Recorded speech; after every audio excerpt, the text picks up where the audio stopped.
Hey everybody, Austin back again with another Let's Play video. Today, as you can see, it's going to be Mortal Kombat 2, more specifically the arcade version of Mortal Kombat 2.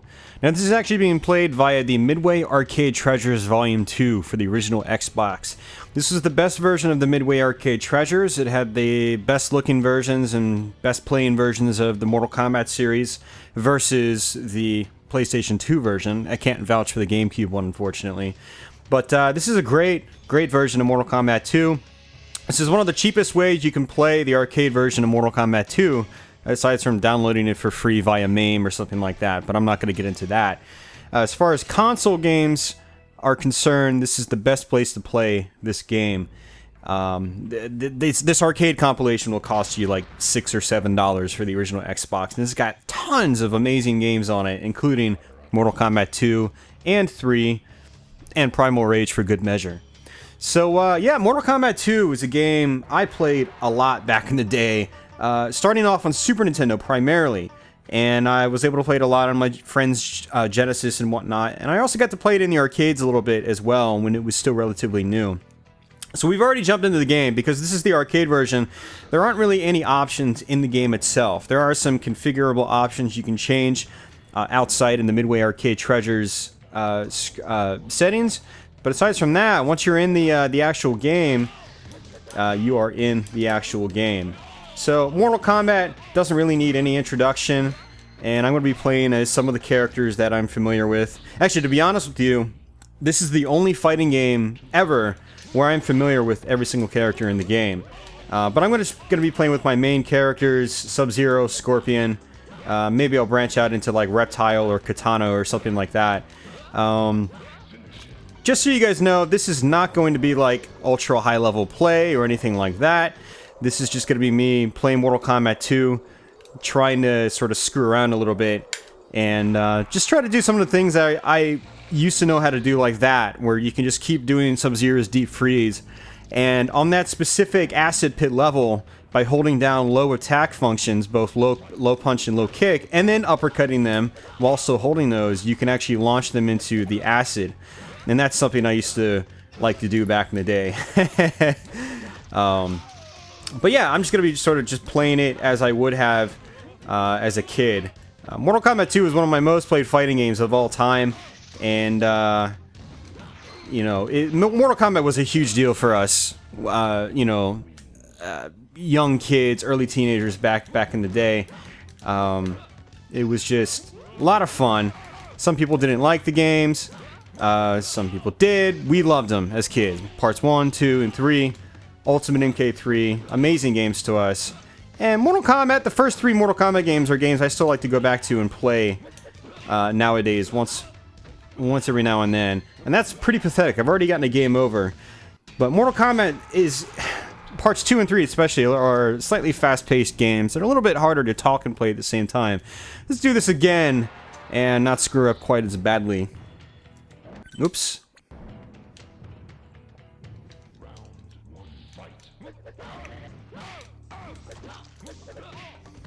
So one of the things you can do with Sub-Zero is basically jump kick them. And as long as you time it right, you can do your ground freeze. And if you get it just right, the opponent pretty much wakes up on top of the ground freeze, and they pretty much have to start slipping and sliding on it. There's no way out of it. Actually, in certain situations, I think you can jump away from it, but I'm not 100% sure. So let's do his other one. Back, half circle forward, just like that, while holding low punch. And Mortal Kombat, the first one, was a great game when it came out. It was new and unique when it came out, which is why it really caught on. That, and it was bloody. Bloody and violent, which, you know, was also unique for the time. As bad as it sounds, being really violent was actually really unique for the time. Nowadays, that's a totally different story altogether. But back when Mortal Kombat first came out, there were few games like it ever. So it was very unique, which is why it caught on. And Mortal Kombat 2 just kind of upped the ante, and but just made the game better in every way. It played faster. The graphics were a lot nicer. The backgrounds were a lot cooler. It was a very cool game. There were a lot more fatalities. There we go. Forward, down, forward, forward, high punch. There were 2 fatalities per character in this game, whereas in Mortal Kombat 1 there was only 1 fatality per character. There were more moves per character. You had extra finishing moves built in. You had these things called friendships, which were sort of like goofy little happy moves you could do as your quote-unquote fatalities at the end of the game. And you also had pit fatalities, which I already showed you one, which you can uppercut them into the acid pit. But on that second level I lost that. There's actually a spike ceiling you can't really see as you're playing.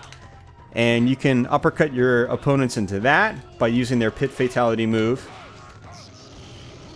There was also the actual pit fatality, which we should be, where you can actually knock them into the real pit, like in the first Mortal Kombat. And I have a feeling I'm going to be struggling at this game as I go on. The AI is kind of tough in this game, to be honest with you.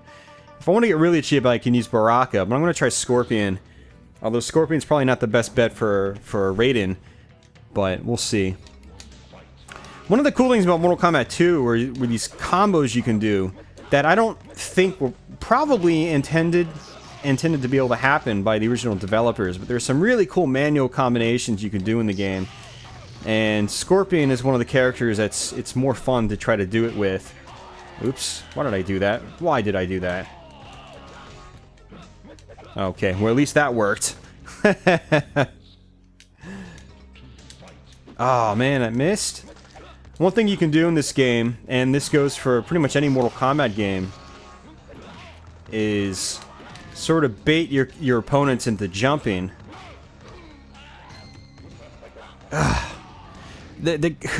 Man, the computer opponents are so cheap in these games. They can do things that a normal character a normal player cannot do, like immediately jump kick and override your jumping movements upon wake up.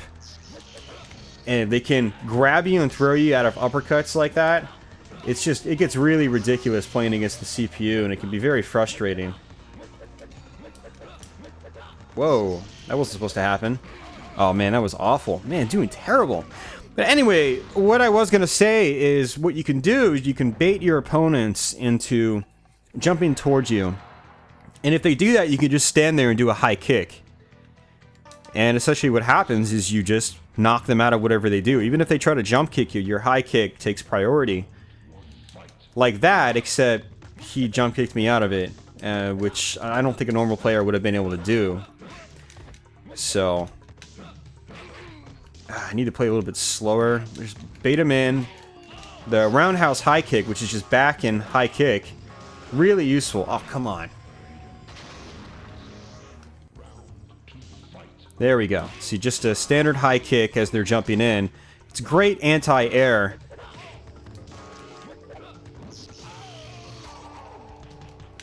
Now, one of the changes in Mortal Kombat 2 is the AI got a lot more intelligent when it comes to using your special moves and so forth.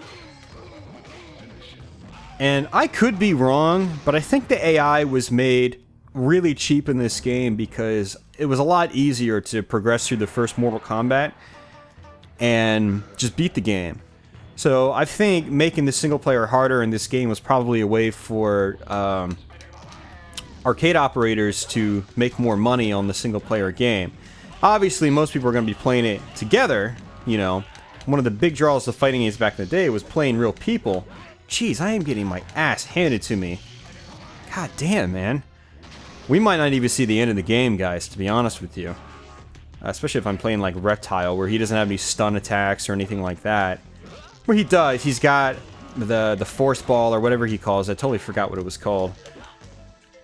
But, you know, again, the AI doesn't always run into it. And that's one of the big changes from Mortal Kombat 1 to Mortal Kombat 2 is the AI won't just walk into your freeze attack by Sub-Zero. And they won't just walk into your spear by Scorpion. And they won't just walk into your Liu Kang's fireballs. Although Reptile seems to be working out pretty well for me now. I totally forgot his fatality. There's one where he takes his mask off, lunges his reptile tongue out, and basically rips off their head. I know. Exciting, isn't it? Family friendly. Wholehearted goodness. Oh, geez, what am I doing, man? What am I doing?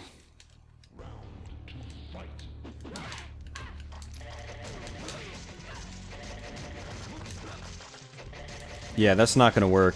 Katana's fan is really powerful. I'd say it's probably one of the most powerful moves in the game.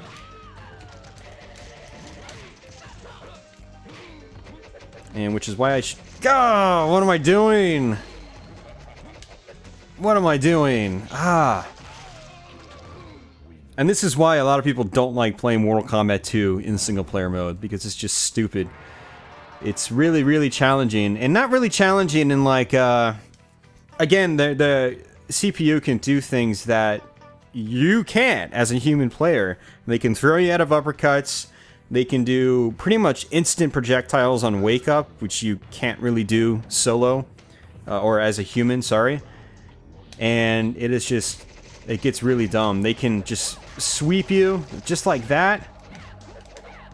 There we go. Oh, I missed it. There's a lot of stuff the CPU can do that you cannot do. There's so much blood with that. It's definitely one of the bloodiest moves in the game, along with Baraka's sort of slash. Not slash, like the scissor thing, whatever. I forgot the names of all the moves in this game. Of all the things I would have forgotten, it's the names of the moves. So one of the cool things you can do with Katana's thing, though, is you can do it in the air as well. And when you...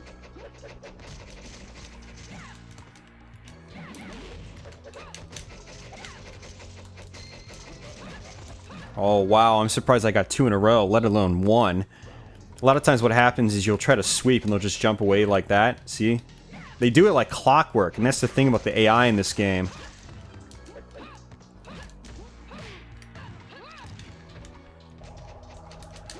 There we go.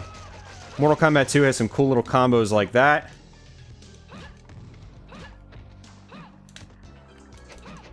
Man, I'm going to take advantage of that. If she's falling for the sweeps, I'm going to use the sweeps. I actually should try to sweep more often. And normally I don't sweep that often in this game because of the fact that I usually just jump away from them. There we go. That's a nice, powerful, damaging little string.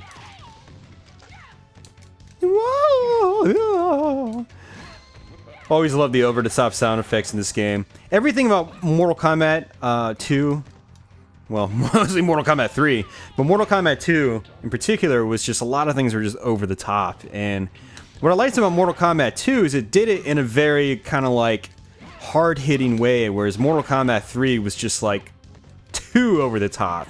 I mean, straight down to the fatalities and things like that. But Mortal Kombat 2 is definitely over the top as well.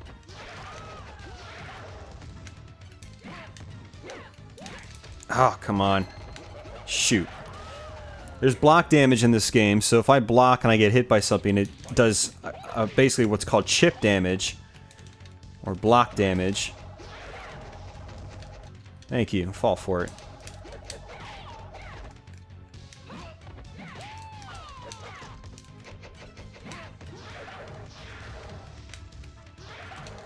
Jeez, man. Do it. There you go.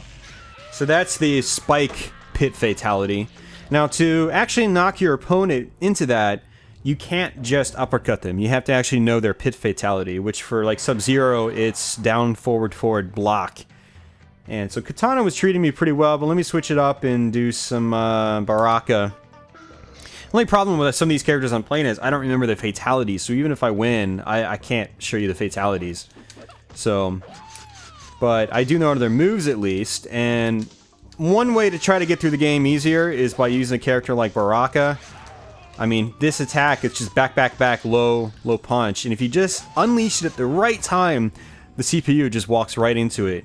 Almost every time. Or they block it. And then, this is why Baraka is one of the best characters in the game, because he's got a decent projectile. He goes across the screen really fast.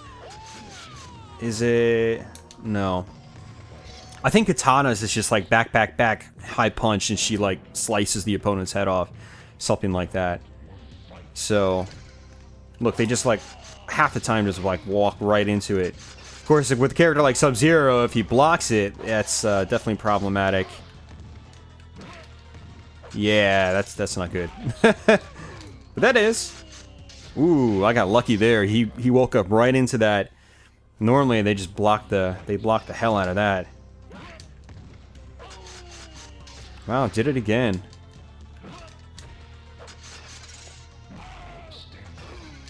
This is the thing about Mortal Kombat 2. Playing against this CPU, you just kind of have to abuse simple things like this and hope that it works out in your favor. Oh, what?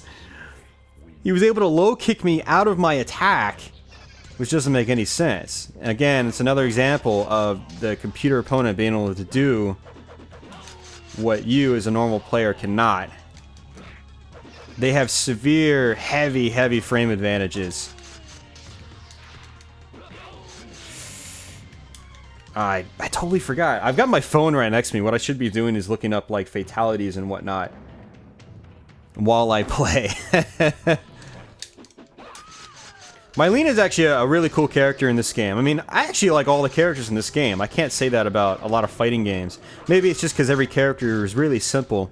But every character in the game has very useful moves. Like Molina, what you can do is press forward, low kick. Or is it high kick? It's one of the kicks. And basically she teleports to the top of the screen and basically does a jump kick straight from the ceiling. And then she's got that rolling attack, which is like forward, down, high kick. And she flies across the screen very quickly. And if she connects with it, bam, she can do like a quick little combo. Extremely useful stuff. And then she's got her Psy attacks, which you do by holding down one of the attack buttons, and you can actually, when you let go of it, she'll just throw her size out. And she can do it in the air as well, much like Katana can use her fan in the air. So, there's a lot of cool stuff like that. A couple of characters can take their special moves into the air.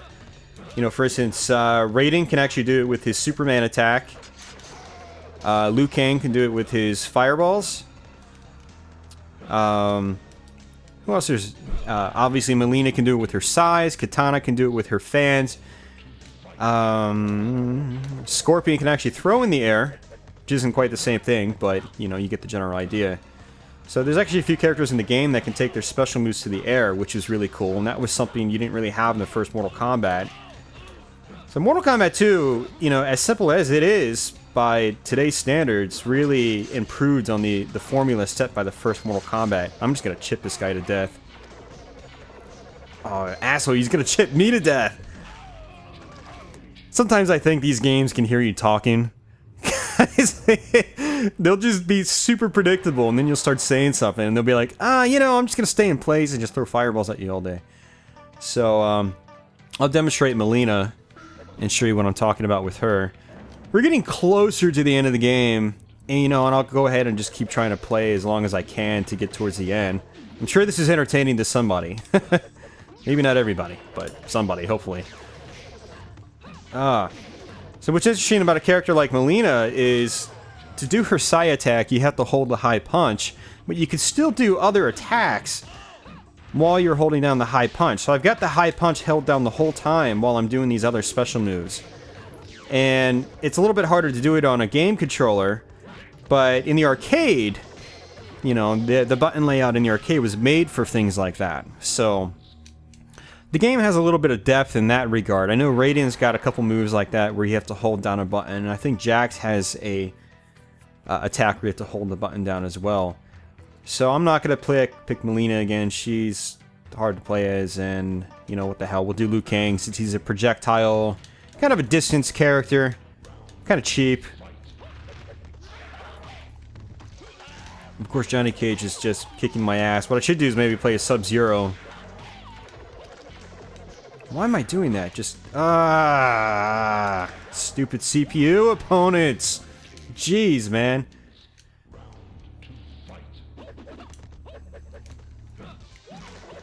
Oh yeah, Liu Kang's got the hold down attack as well. Yeah, there it is. Hold down low kick for like 5 seconds.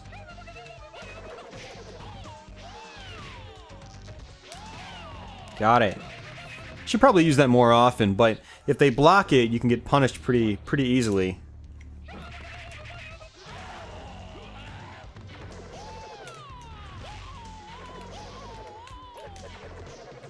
It's not working. Why didn't it come out? I held it for 5 seconds. It doesn't register sometimes. Alright, let's go back to Sub-Zero. What is this, like my 15th continue?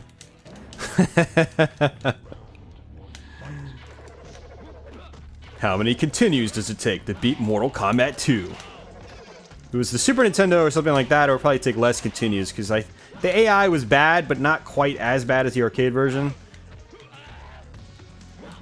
Or tough for, you know.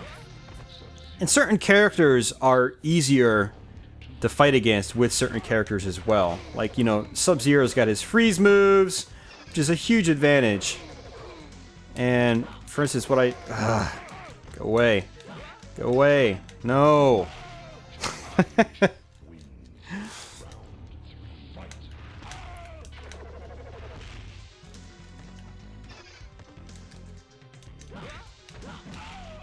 It's another thing, instant uppercut. So even if you do like a roundhouse kick or something, they essentially uppercut you out of it. Which is bad.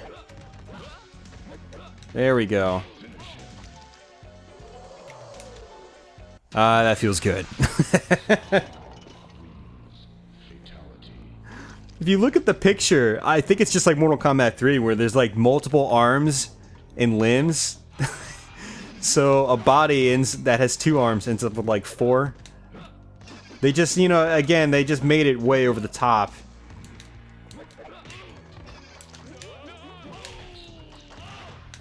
He's gonna throw me just like that. And, just used a standing high kick when I jumped in at him. I'm surprised he hasn't actually done that more often. Not just him, but, you know, the CPU opponents in general.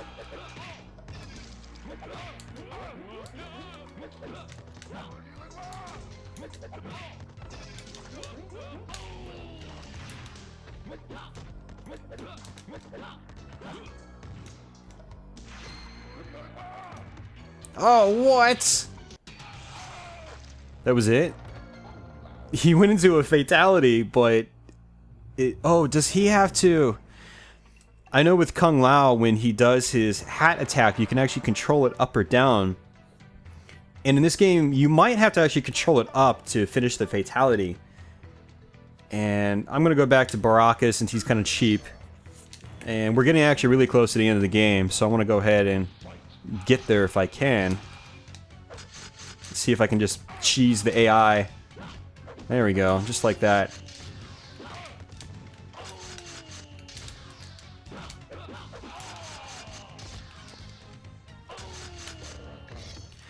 Now, when you play Mortal Kombat 2 in 2-player mode, you don't just cheese the same attacks over again, because both players are on an even level playing field.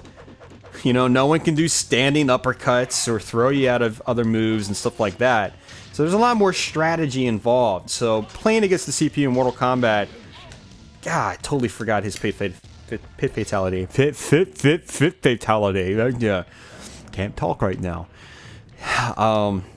But yeah, Mortal Kombat 2 is... And Mortal Kombat, the series in general, is a lot more interesting to see when you're playing against a real human being.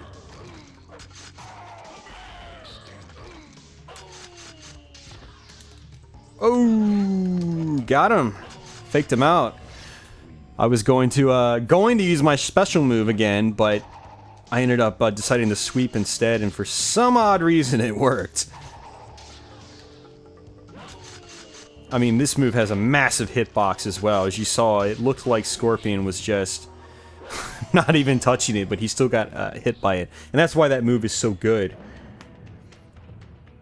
Now, we were actually fighting right just before that question mark on the map, And had I actually finished the round, I believe, with only low kicks, or maybe it's just low or high kicks, or something like. I think it was just low kicks, to be honest with you. I think I would have fought either Smoke, Jade, or I think it might have been Jade or Noob Saibot. I think it's Jade actually. You would fight. So if you meet certain criteria on that last battle, right before the question mark, you'll fight one of the hidden characters in the game, and I'm pretty sure it's Jade if you just use all low kicks. There's also ways to get to Human Smoke. Well, technically just Smoke, because there's no robot Smoke in this game. That's only Mortal Kombat 3. I'm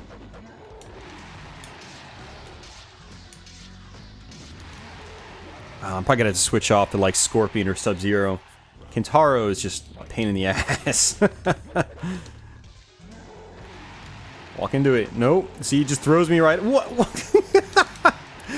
That is just dumb. Totally dumb.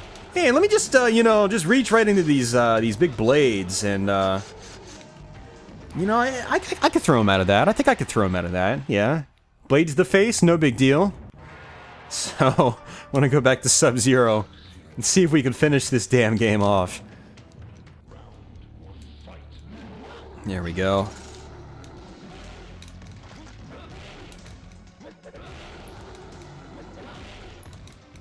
Ah, this is working. I think I'll just keep doing this. It's like the first Mortal Kombat where you fight against Goro, and the second something starts working, you just want to keep abusing it. And it's the exact same thing with Shao Kahn, because Shao Kahn is just everything about the AI in the Mortal Kombat games, or the first, not the first two, but the second and third Mortal Kombat games anyway. The AI is just cheap, man. So when you find something that works, you just take advantage of it over and over and over again. And that's exactly what I'm doing right here. And the second he opens himself up, freeze and uppercut. Because, again, the uppercut's the most powerful normal move. And so if you freeze him, what are you going to do? Well, do your uppercut. It's the most powerful normal move in the game. And Shao Kahn is probably going to be a pain in the ass.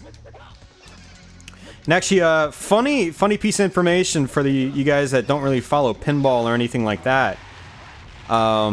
There's a long time pinball designer named Steve Ritchie.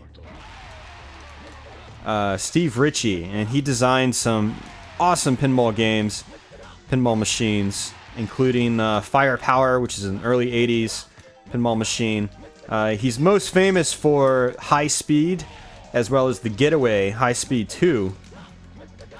And also more recently, he's known for the AC/DC pinball machine, among other games. And he actually did the voice of Shao Kahn in all the Mortal Kombat games.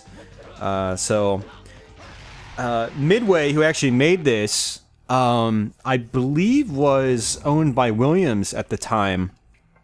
And Williams basically manufactured all the pinball machines, or their pinball division. There were other companies that also made pinball machines. But Midway was basically right across the street, as far as I'm aware, from the Williams, pinball building.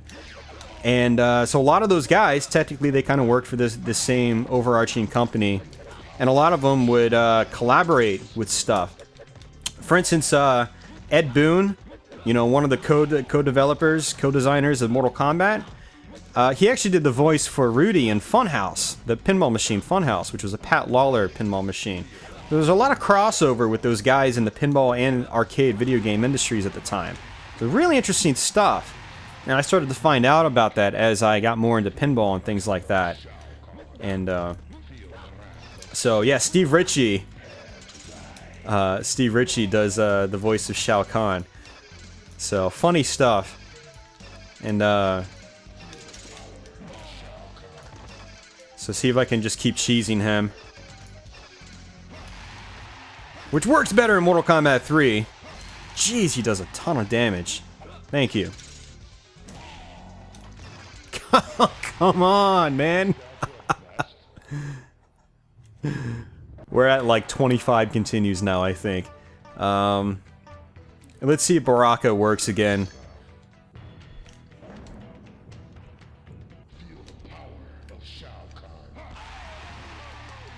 Hey, look at that. Let's try it again. Nope. Nope. Jeez, dude, really? Is that your eyes rule this world?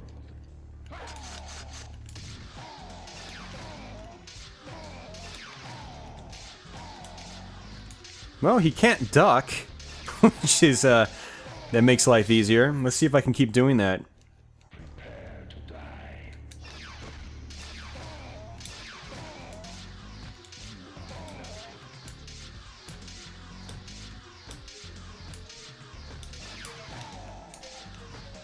Ah, man. Thought it was going to work again. And I thought that the timing was so good that he wasn't going to be able to do his spear, but apparently I was wrong. You will die. Whoa, I didn't mean to do that. That's what I wanted to do.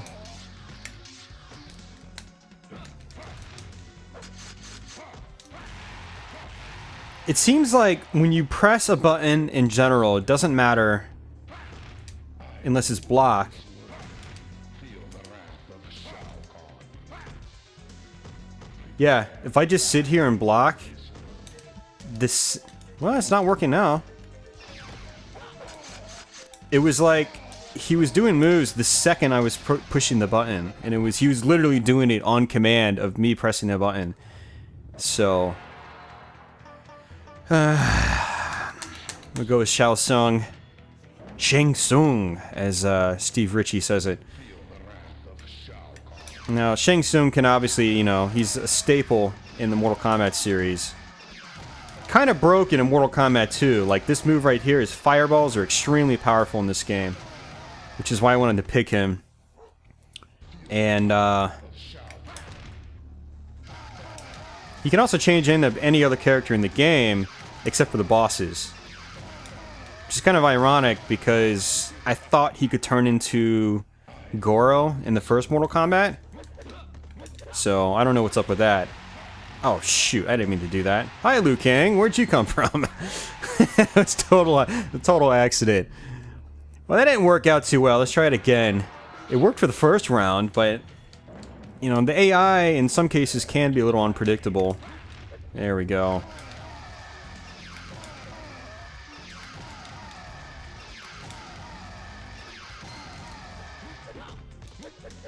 Jeez, man.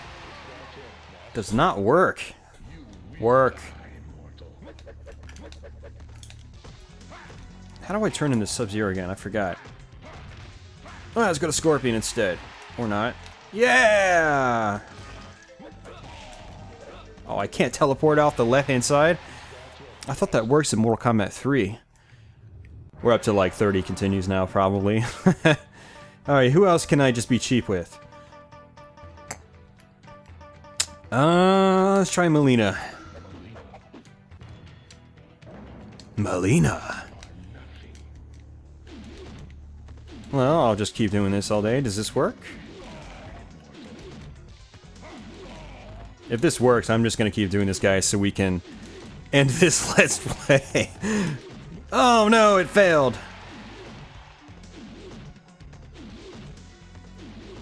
It's doing minor chip damage, and sometimes it just randomly connects. I'm gonna keep doing it. I'm not gonna stop. I'm not joking. There you go.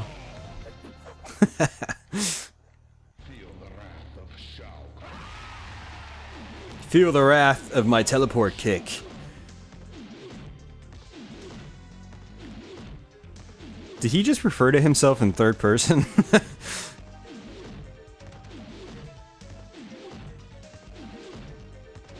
Well, as it's shown, you don't have to have brains to take over the world. Alright, well this is working. I should have watched like a super play of this game where like someone does like a 1 credit clear of it and I just see how they beat the AI. Got it.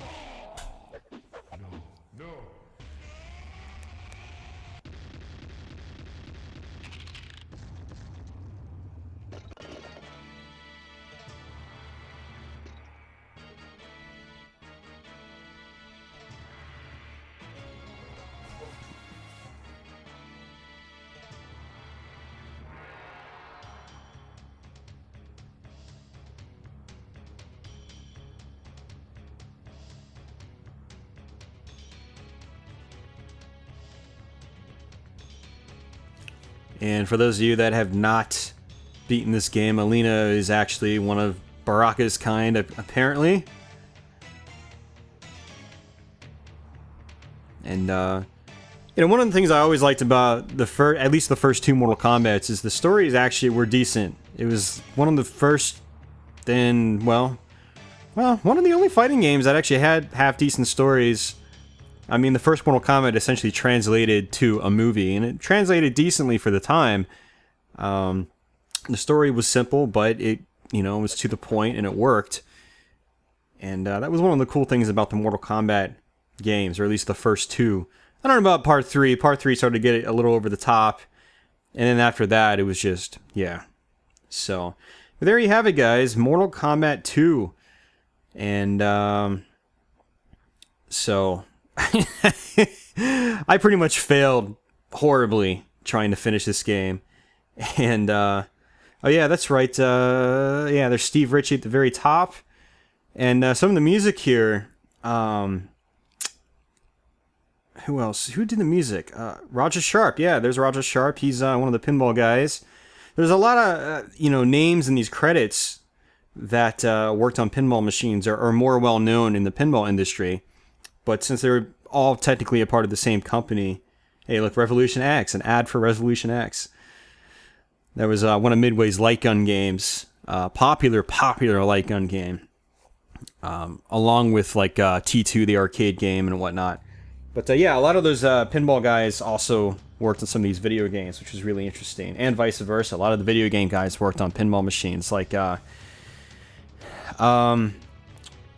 the guy that did the music for these games also did music for a ton of pinball machines, which is why you had similar sounds and whatnot in both the Williams and Bally pinball games at the time and these arcade games by Midway. They also use some of the same sound packages. You'll hear like the gong from the first Mortal Kombat in Twilight Zone, the pinball machine, and you'll hear some of the voice samples like from Smash TV in the Twilight Zone, as well as other pinball machines as well. So it's really interesting to be into pinball and know that, and then go back and play these old arcade games. It makes them even better, to be honest with you. There you go. There's Johnny Cage.